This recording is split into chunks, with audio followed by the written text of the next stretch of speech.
Hello everyone, our next topic of psychology is forgetting.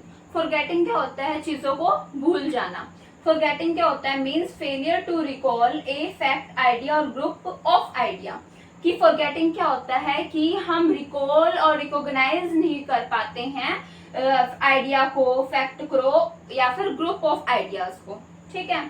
It is weakening of bonds that are formed in learning. Forgetting क्या होते हैं?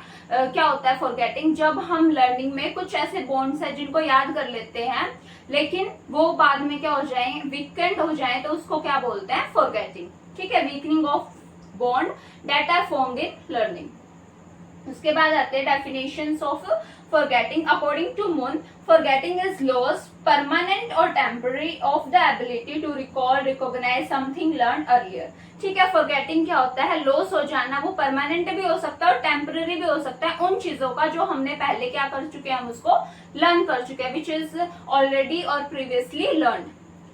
Next, according to Drever ने क्या कहा था? Forgetting means failure at any time to recall an experience when attempting to do so और to perform an action previously learn.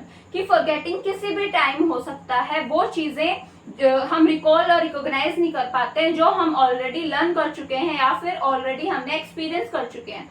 ठीक है। उसको बोलते हैं फॉरगेटिंग। फॉरगेटिंग क्या है? एक तरह से कि जो हमने लर्न करते टाइम चीजों को पढ़ा है तो वो जो बॉन्ड्स है वो वीकेंड हो जाते हैं, रिकॉल और रिकॉग्नाइज नहीं कर पाते हैं the things which we have already learn, previously learn. We explain the types of forgetting. First type is natural forgetting. Natural forgetting कौन सी फॉरगेटिंग होती है?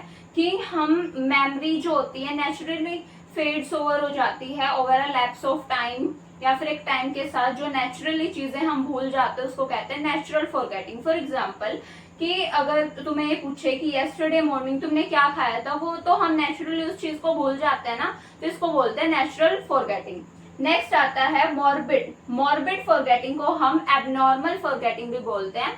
इसमें क्या होता है? हम जानबूझ के चीजों को भूलना चाहते हैं, जैसे कि डिप्रेशन में होता था। डिप्रेशन में क्या होता है कि forgetting a painful childhood memory, की कोई भी हमारी चाइल्डहुड मेमोरी है उसको हम जानबूझ के भूलना चाहते हैं, उसको कहते हैं morbid forgetting. Next is journal forgetfulness and specific forgetfulness. Specific से पता ही चल रहा है, नॉर्मल पीसेस को अगर हम भूल जाते हैं, ठीक है, मतलब स्पेसिफिक चीजों को अगर हम भूल जाते हैं उसको कहते हैं specific forgetfulness. For example certain pieces of information, put your keys, कि हम कहीं पर अपनी चाबियां रख देते हैं और फिर भूल जाते हैं। ठीक है। उसके बाद आता है जर्नल फॉरगेटफुलनेस। जर्नल फॉरगेटफुलनेस का मीनिंग है कि ओवरऑल अगर हम चीजों को भूल जाए।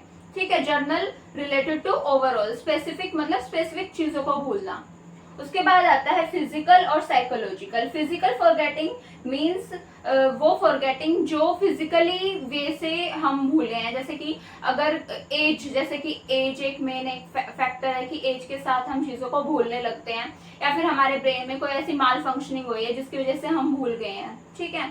उसके बाद आता है psychological. Psychological related to our mind, कि हमारे माइंड में स्ट्रेस है, एंजाइटी या कॉन्फ्लिक्ट है जिससे हम चीजों को याद नहीं कर पा रहे, चीजों को भूल जा रहे हैं। अगर किसी को स्ट्रेस होता है, एंजाइटी होती है, उसमें क्या हो जाते हैं, चीजों को भूल जाते हैं ना, फॉरगेट कर जाते हैं। All this are the types of forgetting. First cause of forgetting is inadequate learning. अगर हम चीजों को अधूरा लर्न करेंगे या फिर प्रॉपरली लर्न नहीं करेंगे या फोर्सफुली लर्न करेंगे तो हम चीजों को जल्दी और आसानी से भूल जाएंगे।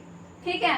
कुछ ऐसी चीज होती है कि हम फोर्सफुली लर्न करते हैं तो हम उसको अधूरा लर्न कर लेते हैं, तो वो हम जल्दी फॉरगेट कर जाते हैं। उसके बाद आता है लैप्स ऑफ टाइम, मतलब एक प्रॉपर टाइम के बाद गैप आ गया है तो उसके बाद हम चीजों को भूलने लगते हैं, डिके होने लगती है हमारे माइंड से चीजें।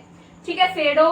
फेड अवे होने लगती है। ठीक है। लैप्स ऑफ टाइम का मतलब है कि गैप आ जाना चीजों में। अगर हमने आज लर्न करा है, उसके बाद हम 2-3 डेज के बाद अगर हम उस चीज को रिकॉल करने की कोशिश करेंगे तो हम नहीं कर पाएंगे।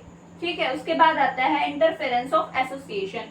कुछ ऐसी चीज होती है जो इंटरलिंक्ड होती है। ठीक है। जब तो वो हमें आसानी से लर्न हो जाती है, लेकिन हम उससे आसानी से चीजों को भूल भी सकते हैं अगर वो एक दूसरे से कोरिलेट करती होंगी, इंटरलिंक्ड होंगी। ठीक है। उसके बाद आता है इनएडिक्वेट रिपीटिशन। अगर हम चीजों को लर्न करके बाद में उसको रिपीटेशन में प्रैक्टिस नहीं कर रहे, रिपीट नहीं कर रहे हैं, बार बार उसको लर्न नहीं कर रहे हैं, इनएडिक्वेट रिपीटिशन है, ठीक है, तो उसकी वजह से भी हम फॉरगेट कर सकते हैं।